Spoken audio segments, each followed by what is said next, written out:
कवी हा जन्मावा लागतो, तयार करता येत नाही, कवींचा कारखाना नसतो वगैरे, किंवा कवी निर्माण करण्याची विद्यापीठ वगैरे नसतात.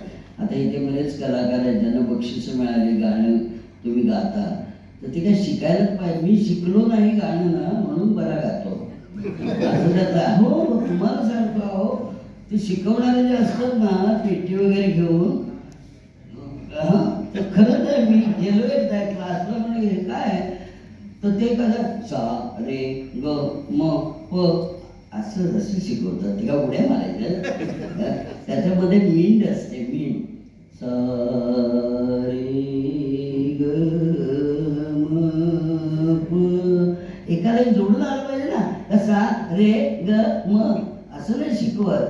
त्यामुळे मग ते सारे गम होतं हिंदीमध्ये, गम.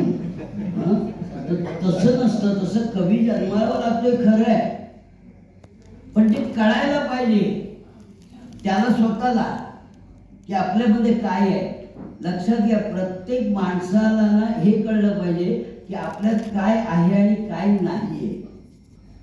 काही नाही आहे, मूर्ती तिथेच असते. तुम्हाला माहिती, मायकेलँजेलो नावाचा एक फार मोठा शिल्पकार होता, आणि त्याला शिष्य नेहमी विचारायचे की सर, तुम्ही जे मूर्ती तयार करतात ना, ते असं वाटतं की ती बोलेल आमच्याशी, आणि आम्ही करतो त्याचे डोळे निस्तेज असतात. असं का? तर मायकेलँजेलोने जे उत्तर दिले ना शिष्याला, ते सगळ्यात महत्त्वाचं आहे. मायकेलँजेलो असं म्हणाला, अरे कुठे मी मूर्ती निर्माण करतो, मूर्ती त्या दगडात असतेच, मी नको असलेला दगड बाजूला करतो. हे नको असलेलं आपल्यात काय आहे हे पालकांनी सुद्धा, तो लहान ज्यावेळी असतो ना, वाटेचे क्लासमध्ये घातलं म्हणजे पालकांची जबाबदारी जात नाही. ज्याला गाणं नाही त्याला घाल क्लासमध्ये, कोण नाही बिचारा तंगड्या मागतो, घाल त्याला. पण त्याची आवड काय, त्याच्या आवडीचं जतन करणं हे जे असतं ना. आमच्या काळामध्ये म्हणजे आम्ही लहान असताना जेव्हा कविता लिहायचो ना, लपून लपून लिहायचो कविता.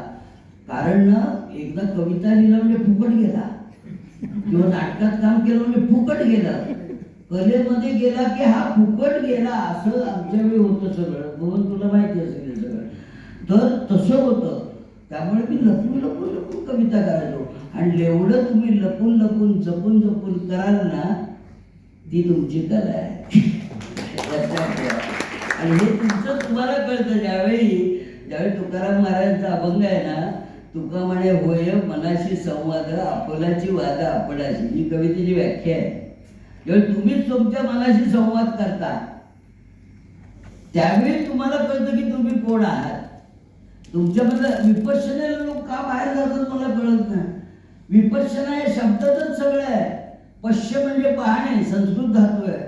पश्य पाहणे, विपश्य म्हणजे विशेष पाहणे. कोणाकडे? स्वतःकडे. मग स्वतःकडे पाहायला दुसऱ्याकडे कसं जायचं, मलाही कळत नाही. त्यामुळे ना आपण आपल्यावर विश्वास नाही, दुसऱ्याचं ऐकायला जातो, माझं सोडून. म्हणजे आपण जातो ना कुठे कुठे बुवाकडे वगैरे असे, अरे तुझ्यात देव आहे, तुझ्यात भक्त तूच आहे, तुझ्यात आरती आहे, तुझ्यात दिवा आहे, तू स्वयं दीप भव, तू आत्मदीप भव. हे जे सांगितलंय कोणी, भगवान बुद्धांनी सांगितलंय. नुसतं निबंधाचा विषय नाही, तो प्रकाश तुम्ही पेटवायला पाहिजे. जेव्हा मला कळलं, आणि मला हे कोणी लक्षात जाणून दिलं, माझ्या 10वीच्या बाई अजूनही मला आठवतात. मी ह्यूम हायस्कूल भायकाळा इथे शिकलेलो आहे 10वीपर्यंत. तिथे इंग्लिश मिडियमची शाळा होती आणि एक मराठीचा वर्ग होता. त्या मराठीच्या वर्गात मी म्युन्सिपाल्टीतून गेलेलो आहे. तिथे म्युन्सिपाल्टीतून 7वी झाल्यानंतर 8वी ते 11वी त्यावेळी आमच्या वेळ होतं. मी ह्यूम हायस्कूलमध्ये, आम्हाला म्युन्सिपाल्टीचा कचरा म्हणायचे. हां, आणि तोच कचरा ज्यावेळी पहिला आला शाळेत, माझ्या शाळेत मी पहिला आलो, इंग्लिश मिडियमची पोरं नाही आली, मराठीतलं पोरगं आलं. त्यावेळी भाषण करताना सांगितलं, आज म्युन्सिपाल्टीचा कचरा पहिला आला आहे तुमच्याकडे. मला अभिमान आहे, अजून मी म्युन्सिपाल्टीच्या शाळेत शिकलो याचा. कारण त्यावेळी आम्हाला मास्तर यायचे ते चाल लावायला. बघ आई आकाशात सूर्य हा आला, पांघरून अंगावर भरदरी शेला, फुल पाखरू छान किती या वेलीवर फुलाबरोबर गोड किती हसते फुलपाखरू. अजून आठवते ना आम्हाला रेन गोवा बी नव्हतं, हे रे पावसात.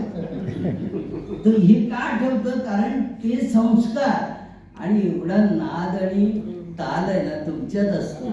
आपण एखाद्याला बेताल म्हणतो ना, बेताल म्हणणाऱ्या माणसामध्ये पण ताल आहे म्हणून बेताल म्हणतो ना. ते ताल असून तुला तालावर करता येत नाही स्वतःचं वर्तन, म्हणून तू बेताल आहे. नाद मी आहे, ताल मी आहे, मी सर्वस्व आहे. माझ्याकडे मी बघत नाही तोपर्यंत माझ्यातली शक्ती कळणार नाही. शक्ती असेल तरच शिव बाहेर पडतो, लक्षात ठेवा. हे शिवशक्ती समावेशन आहे. ज्ञानेश्वरांनी शिवशक्ती समावेशन नावाचं पहिलं प्रकरण अमृतानुभवामध्ये लिहिलेलं आहे. त्यामध्ये शिवशक्ती समावेशन असं आहे. तर त्यामुळे मला झालं प्रत्येक की माझ्यात आहे कविता. आणि मग माझ्या बाईंनी मला 10वीमध्ये मी ना वेगळा निबंध लिहायचो. आता 9वीची सगळी गाईड मराठी मी लिहितोय, तुम्हाला माहिती नाही. 1ली ते 12वी संपूर्ण गाईड मराठी, गाईड वर्कबुक निबंधाचं पुस्तक व्याकरण अशोक वाघवे लिहितात. आणि 90 सालापासून मी लिहितोय. आणि आतापैकी तुम्ही बसलेल्यापैकी बऱ्याच जणांनी ते वापरले असतील. म्हणजे मी तुम्हाला मराठी शिकवलंय, हा माझा भाषा दिनाचा अभिमान आहे. सांगायचं म्हटलं काय तर कमुदिनी खांडेकर नावाच्या माझ्या बाई होत्या. आणि त्या बाईने मी वेगळं निबंध लिहायचो ना. एकदा निबंध मी असं लिहिला की रात्री ना झाडं एकमेकांशी बोलतात, आपली जागा सोडतात, कुठेतरी मैदानात गोळा होतात, मग ती एकमेकांशी बोलतात. मग पेरूचं झाड आंब्याला विचारतो, तुझं फळ किती मस्त आहे, माझ्याकडे खूप काय आहे, असं करून सगळे बोलतात. आणि पाठ झाले की सगळेच जण आपापल्या जागी जाऊन उभे राहतात. आता हा वेडेपण आहे की नाही? हा निबंध नाही होऊ शकत ना. पण जो वेडा असतो ना तो देशात सगळ्यात शहाणा असतो. आणि मला बाई म्हणाल्या की मला वाटलं आता मला मार पडणार, म्हणजे काय काही येण्यासारखे. त्या बाईंनी माझा निबंध वर्गात वाचून दाखवला. म्हणजे निबंध हा असतो, लक्षात घ्या. याला म्हणतात स्वतःचे विचार असतील निबंधात तर ना.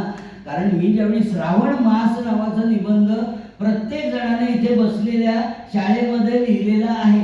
अजूनपर्यंत श्रावण मास हा विषय देतात. आता मासाचा आणि श्रावणाचा काही संबंध नाही, तरी सुद्धा मास महिना म्हणणं मराठीत असताना श्रावण महिना असं म्हणणं, श्रावण मास बरं ठीक आहे. मग मुलं काय लिहितात, हा श्रावण महिना मला खूप आवडतो, सणांची रेलचेल असते, क्षणात इंद्रधनुष्य पडतं, क्षणातून नंतर सावली वगैरे वगैरे सगळ्यांची निबंध सारखी बरं का. हां, आणि मग एक वाक्य असतं, पृथ्वीने जणू काही हिरवा शिला नेसलाय. एका इकडे म्हटलं, इकडे काय लिहिलंयस, पृथ्वीने जणू हिरवा शिला नेसलेला आहे. म्हणजे शिला पाहिलेस तू? नाही. म्हटलं कसं बघशील? तुझ्या आईने तिच्या लग्नात घातला होता तेव्हा तू अपसेट होता.